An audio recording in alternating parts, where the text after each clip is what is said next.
So you want to make lo-fi beats that sound like this? In this video, I will explain to you my beat making process that will help you become better in making fire old school lo-fi beats.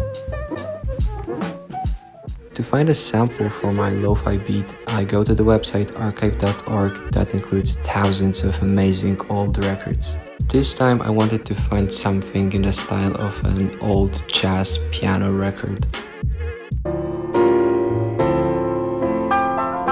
And once I found the record that I liked, I downloaded it and dropped it into FL Studio. Then I dropped the sample into the slicer where I sliced it to beats, I pitched it down to 100 semitones, and I also increased attack and decay to get rid of any potential clicks. And now I get into the chopping part. There isn't any rules to how you should chop your sample, but the way how I usually do it is I try to find cool beats that combined together sound interesting and smooth. The chopping might take some time, so don't worry if you can't get anything really quickly. To mix the sample, I use only one VST called cassette, and it basically makes the sample more vintage. And now the important part. For the master, I also apply cassette, and it basically will make the whole track sound like from an old record. Since I applied cassette on the master, I don't really have to worry about my drums, and I won't even have to mix them. So I added a simple kick, a simple snare, and a simple hi-hats, and made a simple beat using them.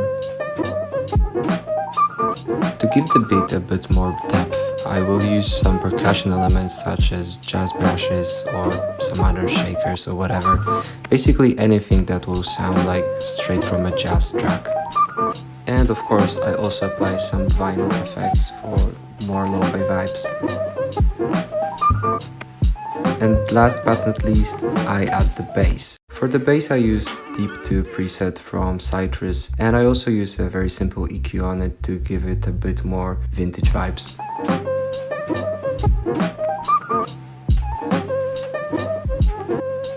For the bass pattern, I will follow the kick throughout the loop, and then I also add some random notes here and there just to make it a bit more human.